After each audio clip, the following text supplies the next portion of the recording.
Hello and welcome back to another episode of the Mind Solution podcast. My name is Sarah Maud, and today I'm talking about imposter syndrome and whether it is possible to overcome imposter syndrome. And what prompted me to produce this particular episode is the recent BBC interview on imposter syndrome, where Sir Richard Branson shares several key insights about how, particularly in his youth, he was crippled with self-doubt. And that despite his later successes, that feeling continued to persist. That he continued to experience self-doubt and this sense of imposter syndrome. And what that lets me know is that regardless of our level of success, regardless of what we have achieved, we can still be creating this sense of feeling an imposter. So what is imposter syndrome? Well, to impersonate something is where the term was really coined from. So people that have identified as having imposter syndrome, they feel like they're just impersonating the person in that role. And it's something that they've experienced for most of their career, but from my observation of working with women in leadership, what I notice is that the higher up that these women climb in the career, actually the stronger the feeling of feeling an imposter becomes, which, if you think about it, is kind of ironic, isn't it? That we want to feel that we are good enough. We want to feel that we're worthy. We want to feel that we are valuable, to know that we are doing a good job, that we belong in that role, we deserve to be in that role. And yet, the higher that we climb up that career ladder, the more that we have experience under our belt, the more that we achieve, the bigger the job, the bigger the salary, actually, that sense of feeling an imposter, feeling like I don't belong in this role, actually gets stronger. Now, you might wonder, well, what's that about? Well, again, from my point of view, having worked with so many of these women, my sense is that it's about the consequences in their mind become greater. Who they are comparing themselves to changes. So at the beginning or early days of their career, these women they're not at that leadership level just yet. They are maybe advisors, they may be business partners, there might be managers, but they're not in these levels of seniority. And it's like the mind has made up some rules that, yeah, I still feel like an imposter, but it's more manageable. Yet when they get into these senior positions of director, chief financial officer, exec, non-exec, it's like their mind is saying the stakes are higher. The consequences are higher. There are less places to hide. You know, everything falls on your shoulders. You might be managing a team of 300 people. You might be managing global operations. You might be on a salary of over 200 grand. And so the brain has a lot more to say about whether you deserve to be in that role and experiences a greater sense of fear. Now, if we were to strip back what imposter syndrome is beyond the labels, I think we're very good at using labels as a way to describe how we associate ourselves, how we identify with ourselves. But I would say that in really simplistic terms, it just boils down to insecurity. Insecurity based on who it is that you think that you are. And so if you think that you don't belong in that role, if you think you're not worthy, if you think that you're not good enough, if you think that you don't deserve to be in that role, then that is what your experience is going to be. But it all comes down to the same thing, that it's insecure thinking, and lots of it. And what happens with this insecure thinking is that as we climb up that career ladder, we try to cling on even more to proving ourselves, to showing that we are good enough. But then comes a whole other set of problems because we struggle to put healthy boundaries in place. We struggle to say no when, we struggle to say no. And instead we say yes, we take on more responsibility. And many women in this cycle also experience perfectionism. There's just this inner narrative that, like one of those really annoying songs that even though it's so annoying, you just can't get it out of your head. It's a little bit like that. This constant inner critic. And as Sir Richard Branson's highlighted, imposter syndrome doesn't go away with more achievements. Instead, it gets louder. And what I see in women with imposter syndrome is they really are their own worst critics. When I ask them, when was the last time you praised yourself? They often can't remember. They can remember the last time they criticized themselves or they judged themselves or they were really hard on themselves. They are so hard on themselves. And they constantly compare themselves to other people, feeling like they're not good enough. And if somebody joins the team that's maybe younger than them, that's kind of got almost sort of this shininess, that they start to spin a story in the mind that, oh, well, I've got to maybe start dressing like them. In fact, I actually had one of my clients talk about this. She said, most of the time I'm in quite casual wear at work, but somebody came onto the team who she saw as younger, and that insecure thinking kicked in, and she started thinking, well, I've got to start dressing like this woman. I've got to start wearing shoes. I don't normally wear shoes. I wear trainers. And we kind of laughed. It's just how our mind can sabotage us, and they are overworking to prove their worth, which leads to burnout. And you will know if you've experienced burnout, if you've experienced fatigue, that you're not in a high performance state. So they become their own worst enemy. And at the heart of it, they want to feel good about themselves. But you can't shame yourself into feeling good about yourself. So one of the things that I invite the women that I work with to do to start overcoming imposter syndrome is to start to speak to yourself in a different way.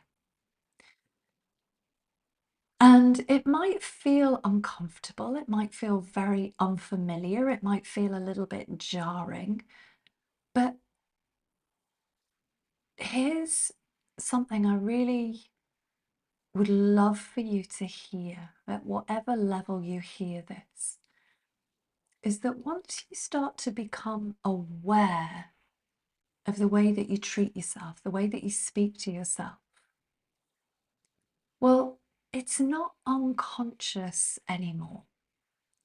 I mean, it's never really unconscious because the way that you feel will always let you know where your focus of attention is. But when you are aware that there is this inner critic, this dialogue that's living in a habitual thought of self-judgment, of thinking, I'm not good enough, I'm a fraud, I don't belong in this role. Well, then my invitation is that when you're aware, you open the door to create a choice of whether you're going to keep listening to that thought, whether you're going to keep honoring it, whether you're going to keep paying it any attention, accepting that it's the truth, or whether you are willing to either choose a thought that feels better or catching yourself when you're in that thought, that pattern of thought that is self-judging. Because here's the thing, if you have this inner dialogue that's saying, I'm not good enough, you messed that up, therefore that means I'm not good enough. You didn't speak out in that meeting, therefore that means you're not good enough. But you start to become aware of it. Well, to me, then you have a choice. And you have, the one thing that you have and I have is free will. We have free will over our thinking. It's just that for a really, really long time, we've just been following the same habits of thinking, the same judgmental thinking, the same insecure thinking. And we've rarely really stopped to say, actually, I'm going to choose to believe something different. Or we might have listened to something that talks about positive thinking. I've just got to think positively. Well, yeah, sometimes that works. But if you're still paying a lot of attention to this inner critic and you're still believing that to be true, then positive thinking's not really going to work. It's not really going to cut the mustard. Instead, the way that I work with women is to help them to see through the illusion of thinking in the first place. And if you've heard my other podcasts, you'll have heard me talk about this, that all thought itself is neutral. And the only thing that makes thoughts come alive is whether we believe them to be true, is the meaning that we place on them, is the rules that our mind have made up about something. And so the more that we cast doubt on these thoughts and think, you know what, I'm open to the possibility that these thoughts are just that, they're just thoughts, that my mind has just been spinning this story for so long. It's like I've been the character in a movie, and it's more like a horror film than it is something empowering, like one of my favourite films, Eat, Pray, Love.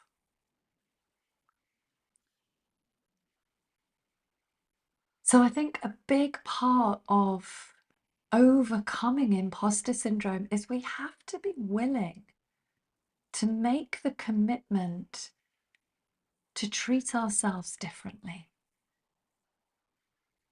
to invite kindness into the room.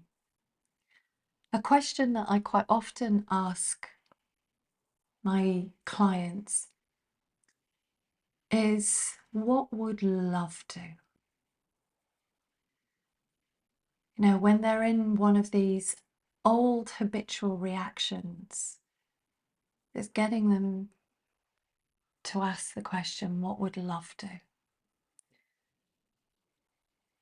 And love would forgive, it would be compassionate, it would be understanding, it would be nurturing, it would be soothing,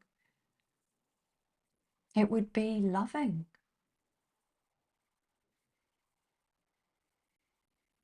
And so that can be a very simple yet very powerful way to start to behave in a different way. And the thing is about our thoughts is, if we do think something is true, then it's going to look like that. If we believe that imposter syndrome is who we are, it is going to look like that.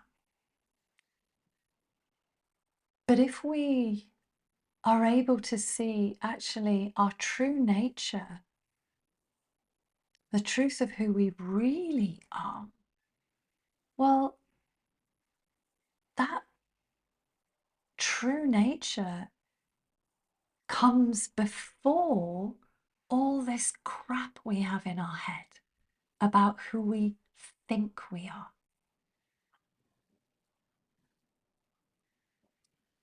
And the more that we can see the truth of who we really are, and the irony being that we actually experience glimpses of that the minute that we fall out of our thinking and into the present moment. You know, if you are with one of your busy mates, one of your gal pals, and you're just having a good laugh, and it really doesn't matter what you're laughing about, but maybe you've just gone out for a couple of drinks and you're just having a good laugh, and there's maybe some music on in the background and you're just like, oh, I haven't heard this tune for ages. And, you know, maybe you start moving your shoulders about and you're just like, you're just in a really nice space. That is your true nature. And what I love about helping women is seeing that when it comes to them being able to access feelings of feeling good, feeling confident, feeling calm, feeling peaceful, feeling joy, feeling happy, we don't need to create them. The only person that's creating them is you, and you create them naturally.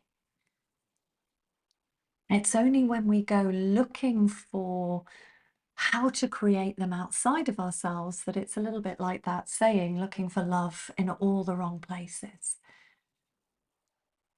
Or where we've fallen into the trap of, I'll feel good enough when. And I can completely relate to that, because when I worked in the corporate world, I would often have this sense that, well, maybe when I get to the next level in my career, then I'll feel good enough. Maybe when I'm managing a team, then I'll know I've made it. But actually what I experienced, even when I left the corporate world and I started up my private practice, so I was even more out of my comfort zone, was I just changed who I compared myself to. I've always been an avid reader. And if you've worked with me, you've probably heard me say, have you read this book? Have you read this book? So I would just start comparing myself to certain thought leaders. And so I just changed my focus. But what I realized, and what a lot of these women that I work with realized, is I tied my sense of self-worth to external achievements. And when I started to fall into the space where I knew that I was enough, regardless of what I'd achieved, when I wasn't even asking myself or questioning, am I enough? When I was just simply being, well, then I knew that I was operating from the truth of who I really am. And it's just such a wonderful place to be because you've just got so much space in your head. And again, so many of the women that I've worked with in my empowered leadership program, which is a 6-month program dedicated specifically to women in leadership. It's the Empowered Women in Leadership Blueprint. When they reach that point where they're no longer doing battle with themselves, there's just this wonderful sense of contentment. One of my clients, Fran, she's been promoted twice and it was the easiest thing for her. And I remember in one of her sessions where we were doing some really deep transformative work, and she recognized the moment that she'd made this decision. She was an imposter. And a lot of that was tied to her childhood experience, as it often is. But when she saw that and we were able to treat and heal that, Fran has never experienced imposter syndrome since. She is just so happy and joyful. She's excelling in her career. She is doing things outside of work, taking up hobbies that she never thought she would imagine doing. But there's just this wonderful sense of contentment because she's not in this battle of overthinking everything, putting herself down, rejecting herself. So the question, can I overcome imposter syndrome? Yes. To me, imposter syndrome is a bit of a label. And it's no different to the belief of I'm not good enough, I'm not worthy, any of the limiting beliefs that we've innocently adopted. We can change those. We can transform them, and we can upgrade your identity so that you are naturally operating from your true sense of self, that sense of self that is already there. She's dying to come out. She can't wait to come out. She keeps trying to get your attention, but you keep shutting the door on her. And just imagine what it would feel like to be able to operate in your role with certainty, to lead in your leadership role, just knowing that you belong there, trusting yourself in your decision making, being in a meeting room, voicing your ideas, your point of view, challenging the status quo, trusting yourself. And instead of trying to feel confident, you're just naturally acting from the identity of somebody who already does. And so if that sounds like something you're like, yes, where do I sign up? Let me sign on the dotted line. Then you can find the details of that Women in Leadership Empowerment Program contained within the notes within this podcast. But if there is one thing that I invite you to do from listening to this, is to make that conscious intention to start to speak to yourself through the eyes of love, through the eyes of kindness. And even asking yourself that question when you find yourself in that old habitual response of rejecting yourself, putting yourself down, judging yourself, is to say, what would love do? What would love do? And just notice what naturally starts to change. And it's okay if it does feel a bit icky. That just lets you know that you've just created lots and lots of habitual responses. And Sir Richard Branson, if you are listening and you want to completely overcome imposter syndrome, then you have met me before. In fact, I have met Sir Richard Branson. And I will share this really quick story with you before I finish. So despite my insecurities when I was going through my corporate career, I actually had the opportunity to serendipitously meet Sir Richard Branson when I worked for Virgin Atlantic, and I had an international HR role, and I happened to be in Shanghai with him at the same time, and he was out there campaigning against shark fin soup, and I got invited to a private party with him, which, you know, when you're in your early 30s, you kind of have to pinch yourself. You're like, oh my God, I'm going to a private party with Sir Richard Branson. It's a good job I packed a dress. That was my key thought. It's a good job I packed a dress. And it was on a rooftop terrace overlooking the Bund. And it was just incredible. It wasn't a huge event. Rooftop terraces aren't that big. But I just walked onto that rooftop terrace and it was just like, oh, incredible, absolutely incredible. And it was a free bar. And of course, I was in my early 30s. I was going to take full advantage of that free bar and the mojitos. And one of the country directors, John, came over to me at one point and he said, "You've not met Richard, come meet him."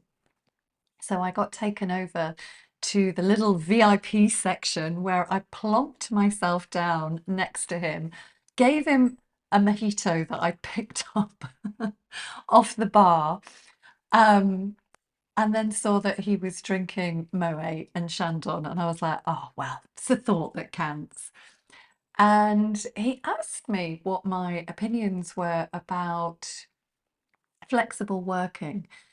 Now, I'm going to be really honest with you. To this day, I do not know where my response came from.